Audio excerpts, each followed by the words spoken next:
morning. Welcome to Trespassing Aloud. John M. Schrader here. And today I want to give you one quick reason why you may someday want to own your own business. And then I'm going to give you a detailed reason on what you better do first before your business gets away from you. Why do you want to own your own business? Why do you want to go through the headaches, the hassles? Why do you want to do all those things in owning your own business? Because I can promise you this, it will be one of the most empowering, one of the most exciting, at times frustrating, but every single day you own your own business, you're in charge of yourself. You get to make every single decision. You do not have to answer to a manager. You do not have to answer to a boss. You do not have to spend 8 or 10 or 12 hours of your day letting someone else tell you what to do. I don't care where you are in the stratosphere of the business that you don't own, you are going to have to do what someone tells you to do, or you have to find another job. I don't want to get into politics, but one of the things I felt so sorry for her about was I think that she would have answered the question differently had she not had a whole bunch of people over her in a deep, dark cave somewhere saying, hey, it's okay. Tell us, what would have you done differently in the last 4 years that Joe didn't do? I'm sure she had a few things she would have done differently if she didn't have people above her, around her, over her saying, now Kamala, you have to say it this way. I'll move on. So yeah, today I did the walk, which I'll share a lot of time with you in the future on what is the walk. But again, 6 axes, 5 golf balls, a trip around memory lane, thousands and thousands of tons of stone, a couple pieces of synthetic turf. We took the walk. But on my walk, because I was able to take the walk, because for many, many years I owned my own business, the walk is a great way for me to decide what is it I'm going to talk about today. At some point in my walk, something comes into my mind, and I then can decide exactly what will the podcast be about. As you know, I've promised you that if you want to start your own business, I'm going to be the person to help you along the way and give you 64 years of advice on what I think is important. So as I'm doing my walk today, a certain individual's name came to mind. And when it came to mind, it made me realize that I don't care if you just started a business last week and you have no idea where you're going to go, or you've had a business for 10 or 20 years and you're still struggling with certain parts of it. Today, I want to tell you about a gentleman by the name of Helfrich. Jeffrey Helfrich, Mr. Helfrich, it doesn't matter. Mr. Helfrich has been my attorney and my very, very good friend for, most of my life. I think we got to know each other when we were in the 4th grade. He was wrestling for Resurrection. I was wrestling for Sacred Heart. And yes, Mr. Helfrich and I became friends. Interestingly enough, when you hear me talk about this mowing business that turned into a landscape business, that turned into an aquatics business, that turned into a turf business, that turned into a designing golf course business, Mr. Helfrich was actually the one who got me involved with this company where I got to mow 1 day a week with him at Woodland Condominiums that had and housed the most successful businessman in the city of Evansville. So yes, in a very strange way, I'm here today because Mr. Helfrich asked me on Wednesdays to come help him mow Woodland Condominiums. Mr. Helfrich realized that he probably wasn't going to be just a mowing kind of guy like I would be. He realized early that he was pretty smart. I think he was valedictorian of modern day of the class of 1978. He was also a very good athlete, a very good wrestler. Yes, he and I wrestled a lot together through our grade school and high school years, so great respect there. He knew what it was like to get on the mat and have a 2.5 hour practice and, all that good stuff. But when Mr. Helfrich became an attorney, it was super, super easy for me to decide that if I need an attorney, and I did, I knew who it would be. No question. Mr. Helfrich of Kahn, Dees, Donovan and Kahn, and he's been there a long time, was the guy that I knew was going to help me along the way. I wasn't even sure initially exactly how he was going to do it. There's a lot of different types of attorneys out there, but he was the kind of attorney that if you're a businessman, you would love to have. Mr. Helfrich knew me pretty well. Mr. Helfrich knew that as a modern-day wildcat, I could be a wildcat. He knew that I trusted people. He knew that I liked people. He also knew that there was nothing in the world I wouldn't try. He also knew that I was the kind of person that would reach for the stars every chance I got. And one way or the other, Mr. Helfrich knew me very well, and that helped a lot. He knew me well enough that in all the different things I would do in my life, he needed to give me a very simple sentence that would probably save my life, my marriage, my business, and a whole lot of other things. And he found the perfect sentence, and I will share that with you today. See, when you're in business, it's not always about all the checks you're going to receive, okay? You're going to maybe make hundreds of thousands or millions or billions of dollars, right? And when you're making that kind of money, yes, you like those checks to come in. Mr. Helfrich says that it's not about the checks coming in as much as it is sometimes about the checks going out. If I make $1 billion a year income, but I am spending $1.1 billion a year in expenses, how long am I going to be in business? If I am constantly making decisions and deciding on things that will, I think, make me money, but instead cost me money, I don't care how many checks I get in if I can't control the checks going out. Time and time and time again, I saw business owners that were doing well in making money, but they weren't always doing well on spending money. When one of the major airlines went out of business a number of years ago, and you heard that they were making $285 billion a year, but it was costing them $294 billion a year to get people from point A to point B. It didn't last very long. But Jeff knew something about me that he knew darn good and well. As a good old wrestler, I would understand one thing. He knew I would understand a simple sentence.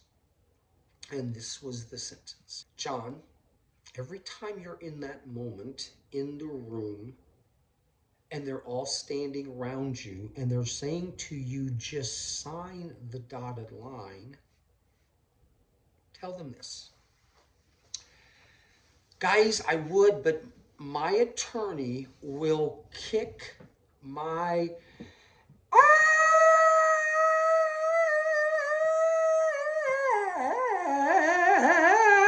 ass if I sign this document before he looks over it.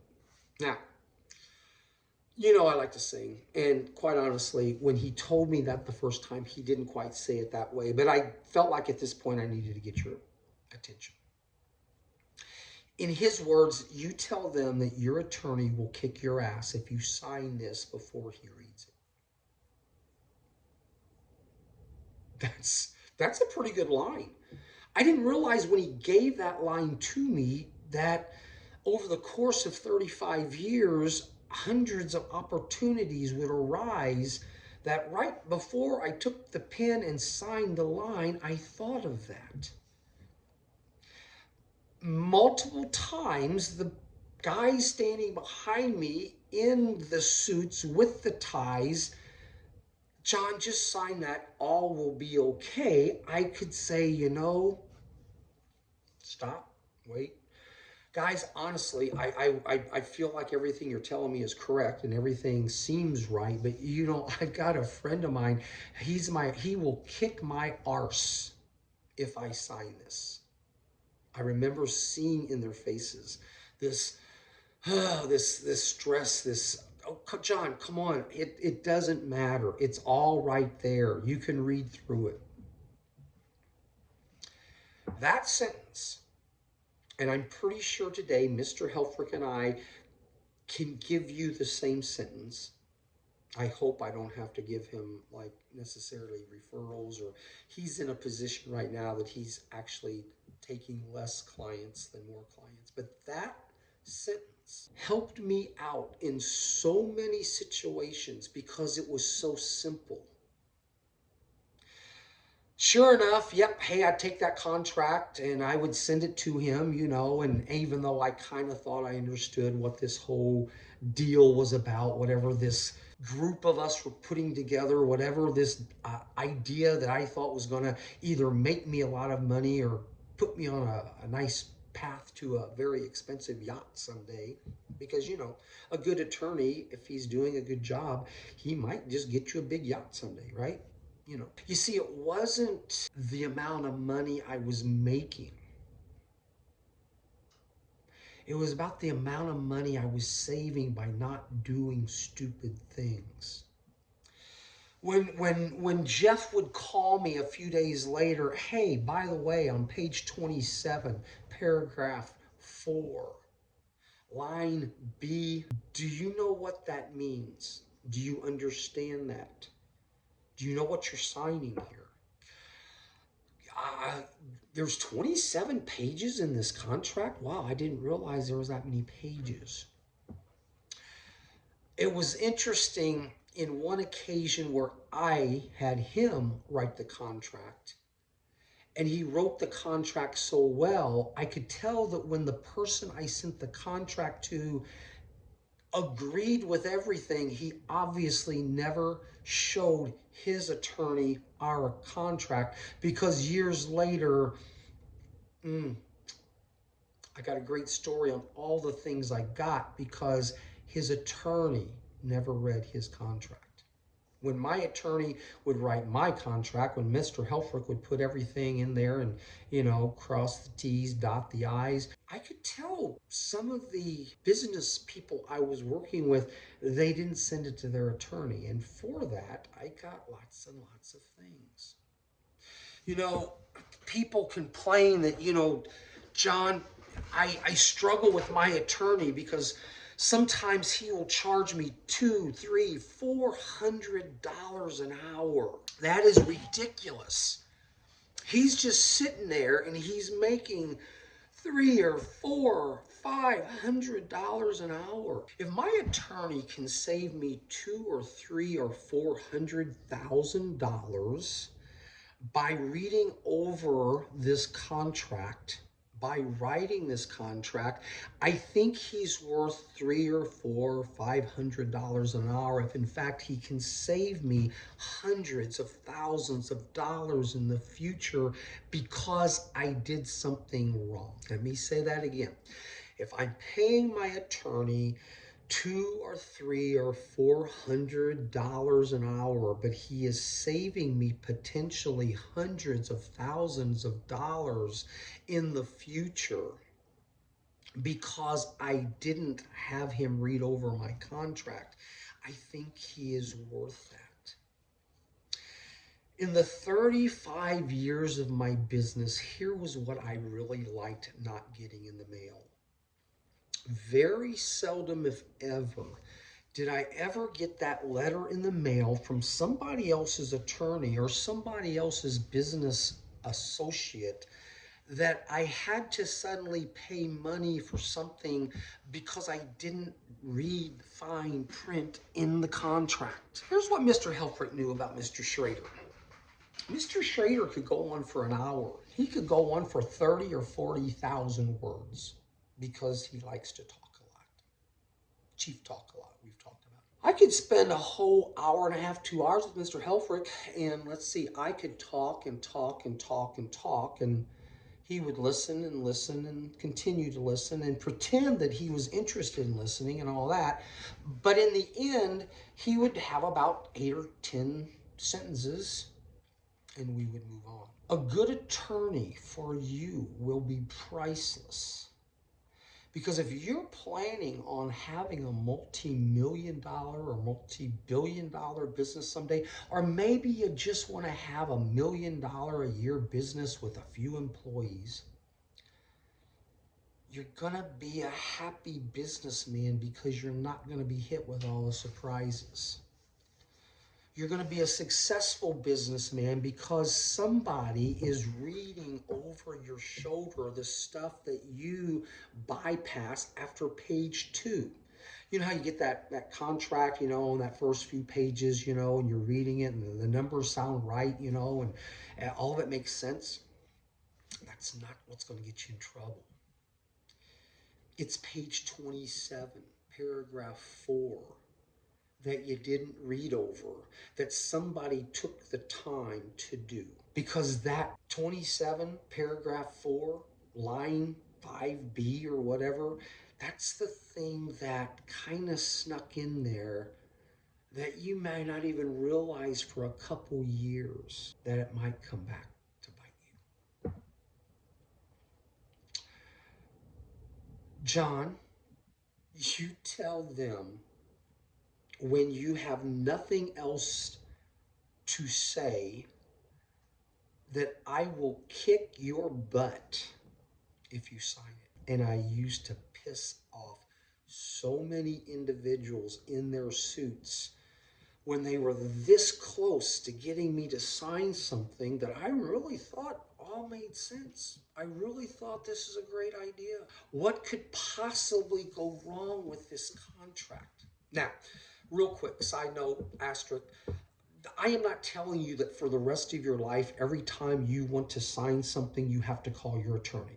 If you want to go zip lining in Puerto Rico and there's a 1 mile zip line that will take you 60 miles an hour and you can fly like Batman, okay, sign the contract. You don't have to call your attorney about that. If you want to go swimming with whale sharks, okay, and there's a contract that says if you get eaten by the whale shark, they aren't responsible for you getting eaten. You don't call your attorney. Just stay out of the mouth of the whale shark. Okay, you want to ride level 5 rapids, on one of the great rivers in America, and they want you to sign a contract that says they're not responsible. That if you fall out of the raft and you get sucked into a hydraulic and you drown, there's a lot of things. No, personally, you don't have to call your attorney every day.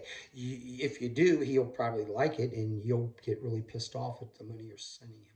I'm talking about all of the contracts that you're going to sign in your business. Because right now you're starting that business and you're like, you know what, I've got to spend money on this and this, and I need a new chainsaw, I need a new lawnmower, I need some kind of new tool that will get my drywall to look really good, blah, blah, blah. You're going to come up with 100 different reasons why you don't want to talk to an attorney today because you're just too darn busy. I don't have time to talk to the attorney. I don't want to go into his office. Do I have to dress up to go into his office? Why? Get yourself an attorney now. This week, find the attorney. My business was getting more and more successful and money was coming in the way I wanted it to be. you know, suddenly all these people said, gosh, John must be making money because his business is growing down there on First Avenue in St. Joe, and he's doing this and doing that. Suddenly I had all these friends that wanted me to invest with them, right? One of the smart things I'm going to tell you today is that if you have $50,000 to invest in something, why don't you take 10% of that? 5,000. Throw it out there. If you've got $50,000, you know what? You're going to have a lot more fun maybe finding 10 different little things. Throw a 5,000 here, 5,000 there, 5,000 there, right? Here's a good example of the one time I can remember not following Mr. Helfrich's lead. I was going to get in the oil business. Some people who knew that my mowing company was growing and growing into a landscape company, hey, let's go to this seminar tonight. There's a company, we're going to call them Dumb Oil. D-U-M-B, Dumb Oil Company. We might be able to invest in an oil company. You know, me, I love the Hillbillies, Beverly Hillbillies, Jed Clampett. Look what he got. He was in the oil business. Everybody was making money in oil, right? Sure enough, wow, they told us just how much money we could make. They were going to be setting up these oil wells around southern Indiana and southern Illinois. And, for this much money, you could someday own your own yacht. Oh my gosh, imagine if I could go home to my wife and, honey, for Christmas, I'm going to buy you $100 million yacht. Now, this was probably back in the 80s and 90s, but to buy Tammy a yacht, oh my God, wouldn't that be? She would be so happy because up until then she was, getting kind of small stuff, not even jewelry because she has her own jeweler, but starting off at 5,000, 10,000, 50,000, $100,000. Hey, you sign the check, you sign this, you are going to be a rich man. Gosh, everything was working well. Why not? I didn't think I needed to take this to Mr. Helfrich. I'm going to be rich. I'm going to be like Jed Clampett. Have my own yacht. $5,000. Okay, I'll tell you what. $5,000, it's not that much money. No, really, it is a lot of money. But back then, it wasn't a lot of money. But so for $5,040, guess how many boats I bought? What's the $40, John? The $40 was after I wasn't receiving the checks from the Dumb Oil Company the way I thought I would. Well, because I own my own business, I just kind of drove out one day to one of the places they were putting in one of the oil wells. You know, those things that go up and down real slow, and they're just kind of pulling. Got to go out, got to meet the crew, got to learn what it takes to make an oil well work. I didn't necessarily get to stay around long enough to build my own oil well. If I did, I could have just eventually put one on my own piece of property. But the bottom line was the $40 additional was in gas and a little bit of time to go out and at least realize that Dumb Oil Company was dumb. They were a company. They were putting in things. Here's the good news. The good news of that moment was I didn't put $50,000 into this oil company. The good news is they were an actual oil company. I've yet to get those checks in. I'm still waiting. I am a patient man. After 35, 40 years, I'm sure those checks are going to start coming in any day now. Had I spent $50,000 on that oil exploration, I wouldn't have been able to own the bar, the tavern, the restaurant. I wouldn't have been able to play with all those other $5,000 to $50,000 deals that were out there. All those things that created amazing stories, which I get to tell you. But it was a pretty good example of had I said to them, my attorney would kick my behind if I sign this before, because I'm pretty sure of this. They said that night, no, you had to write the check tonight. I am pretty sure that if I said, can I sign this on Thursday? I bet they would have let me. They had a whole bunch of reasons on why I had to sign the check and the contract that night. Funny.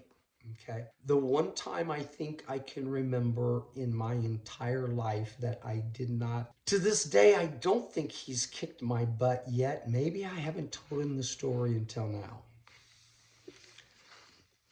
Having an attorney for your business, in my opinion, is probably the top 2 or 3 most important things you need to do and you need to do early. You are not necessarily going to find the right attorney the first time.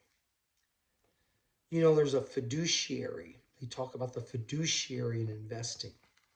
Fiduciaries are there to try to help you, earn money on your investments. In my opinion, a good attorney is really your fiduciary for your life. Mr. Helfrich, time and time and time again, would listen to me, and he would just be the wisest person in the room. Another example of Mr. Helfrich's wisdom. A lot of people were hearing kind of through the grapevine about this silly little golf course, this private exclusivity golf course. You never knew what John was going to come up with next. Okay, let's see. He had a Viking funeral a couple years ago. He lit the ship on fire, destroyed it with a trebuchet. He pulled off some crazy, amazing reverse surprise birthday party when he was 30. The thing with John that people started to realize is nothing surprised them anymore. If he said he was going to do it, and then he repeated it over the course of the next year, most likely John was going to do it. Okay? Win, lose, or draw. He was kind of one of these honest Abe guys that, if he said he's going to do something, he would probably do it, no matter how crazy it sounded. But one of the things people always questioned was how often does he fail at what he does? Not that he doesn't fail, he does. There are times in his life where no. That's why self-deprecation is a big part of this podcast, because I'm going to tell you about the things. We just talked about the $5,040 that he's still waiting for checks to come in. Here's how smart Mr. Helfrich was and is. And yes, Mr. Helfrich and I, we have a lot of fun friends that we do a lot of fun things together. And it is really cool if you can have your attorney as close to you as you're also spending a lot of time outside of the legal office. That's a good thing too. But here's one of the other great wisdoms that he showed when everybody else just didn't have a clue. Mr. Helfrich's a great listener. He's good at processing things.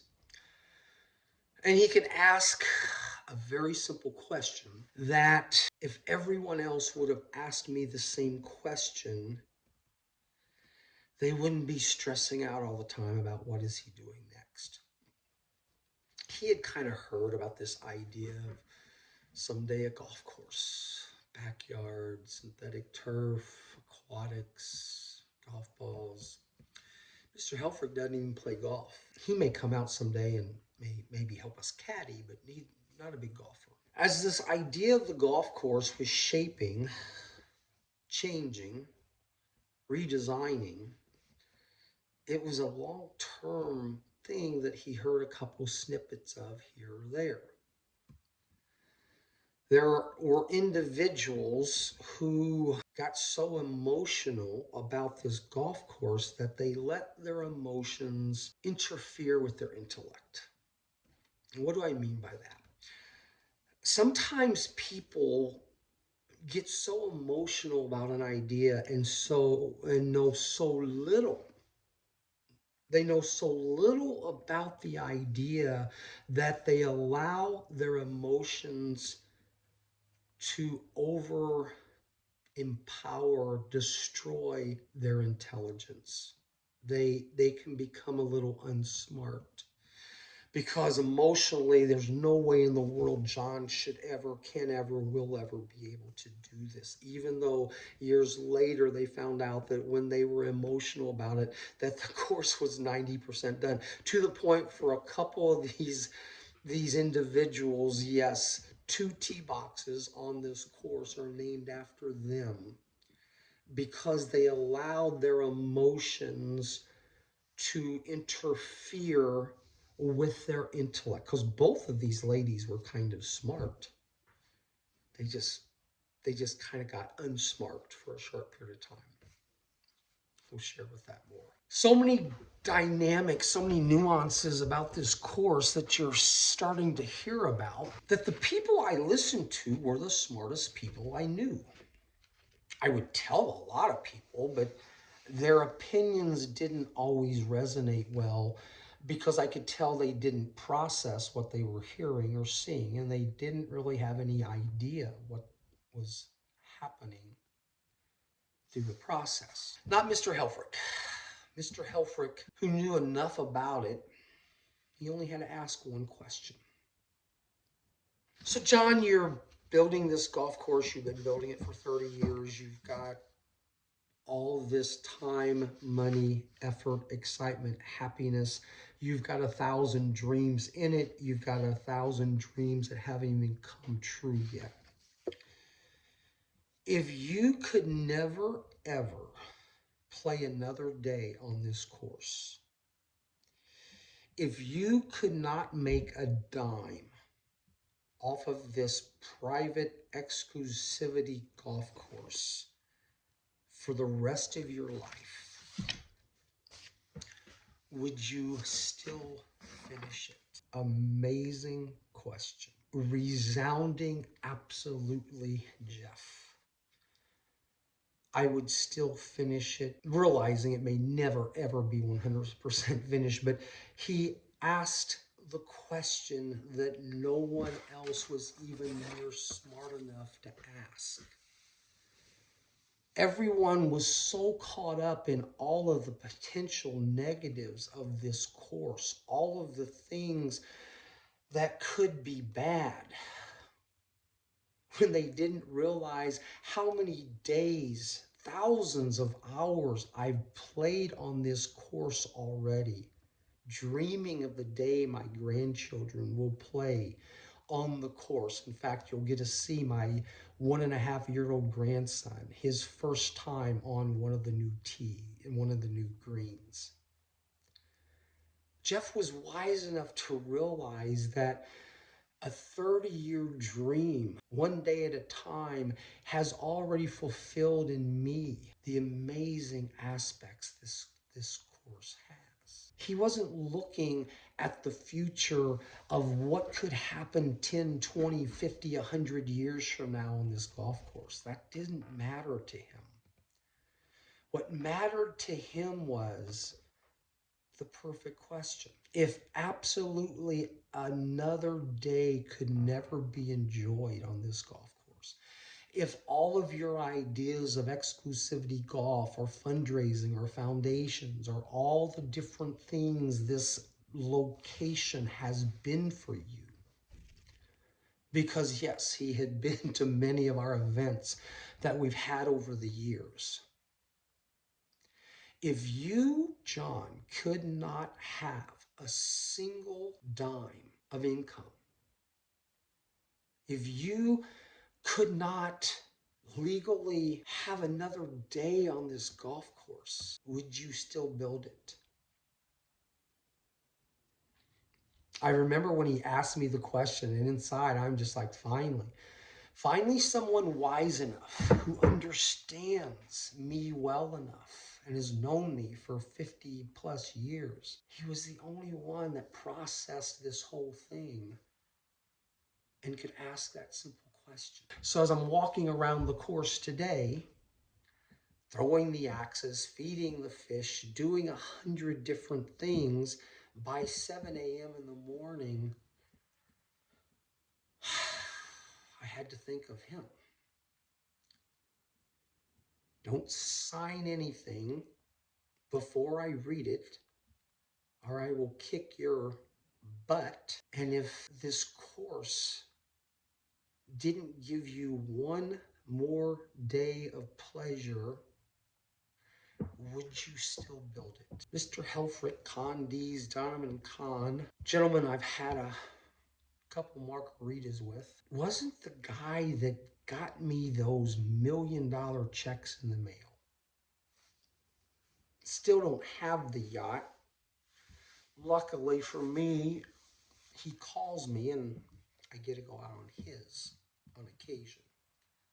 May not be a yacht, but it's close enough for me. Your great attorney is going to be the person who year in and year out keeps you from going to the mailbox and getting that surprise letter from someone that says, oh, by the way, you missed that part on page 27, paragraph 4, 5C. Here's what you owe us. So whether you have a multi-million-dollar business or you've just finished that customized trailer, that at the age of 21, you now are going to go out there and you're going to build the world, right? You're ready to build the world. If you don't have an individual who has got your back by being able to read the fine print, or you don't have that individual who can write you a contract that on your page 27, paragraph 4, line 5B, you can maybe put something in your contract that maybe another business owner isn't going to read, or he's not going to give it to his attorney. And then the next thing you know, you have $130,000 to $150,000 worth of materials that just fell in your lap that you could maybe do some landscaping. So today, I love my attorney. I love my grandchild. You know, at the age of 1.5, he was the first one to actually play on the new green. I love my God. You know, I love my country. But if you really truly want to build a business over many, many, many years, and you keep putting off that moment where I know I need to get an attorney at some time, take my advice, take Mr. Helfrich's advice, and until you get that new attorney, don't sign any contracts for your business.